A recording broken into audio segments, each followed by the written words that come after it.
அண்ணா பல்கலைக்கழக மாணவி பாலியல் வன்கொடுமைக்கு கண்டனம் மற்றும் பொங்கல் பரிசு தொகை வழங்க கோரிய ஆர்ப்பாட்டத்திற்கு அனுமதி அளிக்காததால் சென்னை மதுரவாயலில் தேமுதிகவினர் சாலை மறியலில் ஈடுபட்டனர். அதனைத் தொடர்ந்து அக்கட்சியின் துணை பொதுச் செயலாளர் சுதீஷ் உள்ளிட்டோரை போலீசார் கைது செய்து பேருந்தில் ஏற்றிச் சென்றனர். இது தொடர்பான விவரங்களோடு இணைகிறார் எம்முடைய செய்தியாளர் ஜெய்ஹரிஷ். ஜெய்ஹரிஷ், கூடுதல் விவரங்களை வழங்கலாம்.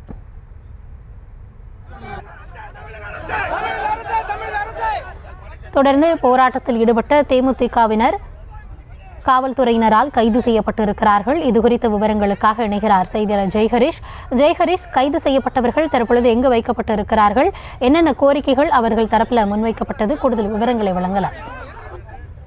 வணக்கம் கௌதமி. சென்னை மதுரவாயல் பகுதியில் ஆர்ப்பாட்டத்தில் ஈடுபட்டு வந்த தேமுதிகவினரை கைது செய்து போலீசார் தனியார் திருமண மண்டபத்தில் அடைத்து வைத்துள்ளனர். அண்ணா பல்கலைக்கழக மாணவி பாலியல் வன்கொடுமை மற்றும் பொங்கல் பரிசு ரூபாய் 1000 வழங்க கோரி தேமுதிகவினர் ஆர்ப்பாட்டத்தில் ஈடுபட்ட இந்த பகுதியில் குழுமினர்.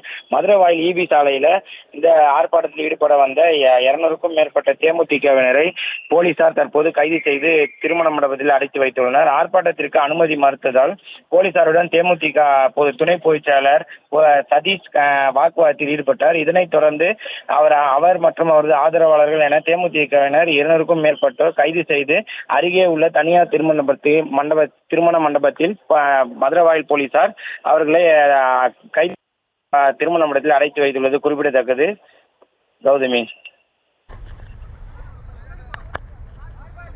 விவரங்களுக்கு நன்றி ஜெய்ஹரிஷ்.